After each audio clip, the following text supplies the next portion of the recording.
vednost, ki obravnava probleme neke družbene manjšine, je z vidika družbene večine pogosto percipirana kot neka manj znanstvena znanost, in to ravno zaradi tega, ker se ukvarja z domnevno in tako percipirano neko obrobno temo, torej družbeno manjšino in njenim družbenim položajem.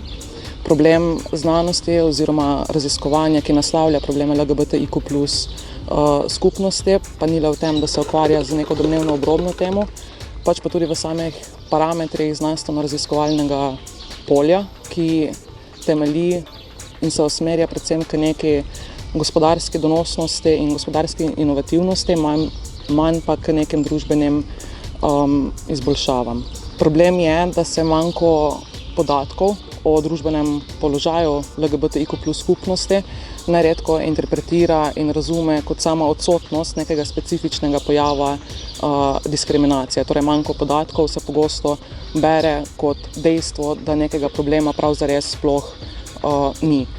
Skratka, če hočemo dobiti nek sistematičen in koherenten vpogled tako v izkušnje diskriminacije LGBTIQ+ skupnosti, kot tudi v njeno kreativnost in inovativnost, vztrajnost pri načinu spoprijemanja z izkušnjami diskriminacije, rabimo zares neke stabilne pogoje znanstveno-raziskovalnega dela, ki bo omogočil pridobivanje sistematičnih podatkov in v naslednjem koraku na teh podatkih utemeljen razvoj institucionalnih mehanizmov za naslavljanje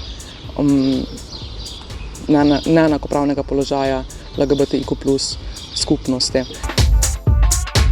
Izobraževanje in usposabljanje učiteljev o tematikah o spolne usmerjenosti in spolne identitete ne bi smela biti osnovana na potrebah šolskega osebja, ampak na podatkih, na še vedno zaskrbljujočih podatkih o višini nasilja, medvrstniškega nasilja na podlagi spolne usmerjenosti in spolne identitete med učenci in med dijaki. Podatki iz raziskav kažejo tudi, da so učitelji oziroma šolsko osebje podhranjeni strani informacij, strani orodij.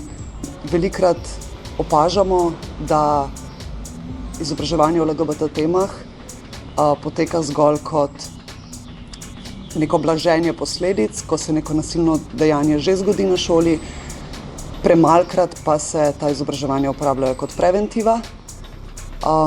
Tudi zakonodaja na področju vzgoje in izobraževanja sicer govori o tem, da je potrebno preprečevati medvrstniško nasilje, vendar zakonodaja ni specifična in je tako prepuščena vsaki šoli, vsakemu učitelju, vsakemu ravnatelju v izobraževanju za pedagoško delo, torej izobraževanju učiteljic, učiteljev, ni sistemsko urejeno izobraževanje o LGBT temah, izobraževanje o spolni usmerjenosti, spolni identiteti ali v katerih drugih marginaliziranih okoliščinah. In v bistvu, ko v šolskem prostoru naslavljamo marginalizirane osebne okoliščine, v bistvu ubesedimo neko realnost mladih, ki so v vsaki šoli. Zdravo, moje ime je Luka in sem iz ekipe Maribor skozi rožnata očala, ki je edini program za LGBT skupnost v Podravski regiji. Lani smo organizirali prvo parado ponosa z namenom, da pokažemo, da obstajamo tudi v Štajerski prestolnici in po vsej Sloveniji.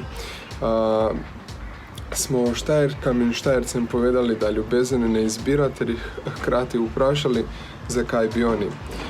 Na samem paradu ponosa so bili mešani odzivi od veliko sovražnih komentarjev, pa tudi nekaterih dejanj, do več kot 800 podpornikov in podpornic, ki so prišle korakati skupaj z nami. Zakaj parada? Zato, ker pa smo začeli graditi bolj močno skupnost, se veselimo novih premikov, ki so počasni in vas vse vabimo na drugo parado ponosa, ki bo predvidoma septembra.